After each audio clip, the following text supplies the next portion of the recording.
Welcome back to Tuition Cikgu Ahmad with me, Cik Ahmad. So today we're going to continue on factorizing the algebra. This time it is a little bit difficult, but we can practice it without a problem. Okay, what you need to do as usual, as I told you in the last series, that factorization is the identifying and picking out common terms. There are two terms here, 6x minus 9. So we have to find a number that can times both. Can times both without any meaning that without any balance. Meaning that if you have a number 3, for example, if 3 can times to make 6x, and 3 also can times to 9, so 3 is the factor. So can we check? Right, I think 3 is the factor for here, right? 2 cannot, you cannot times 2 to become 6. Yeah, you can. 2 times 3 is 6, but you cannot times number with 2 to become 9. Become 9 because 3 you cannot use time to become 9.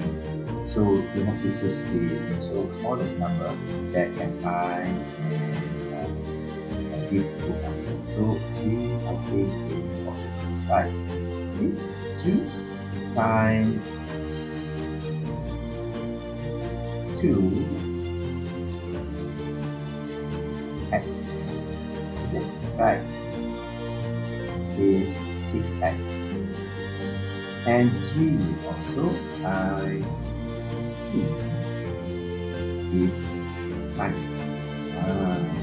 So what we found here is the common factor is 3. So the factor here is 3, meaning that you can pull out 3 from both terms.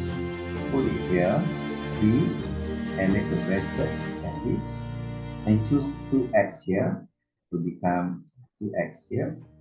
And you see the minus sign, put the sign minus sign, and 3 times 3 is 9. Okay? 3 times 3 is 9. So you can see the answer. The answer is simply 3 bracket 2x minus 3. So this is the factorization of 6x minus 3. Okay, that's all for today. So I hope you can practice it. You can really do it and become expert in algebra. Okay, bye.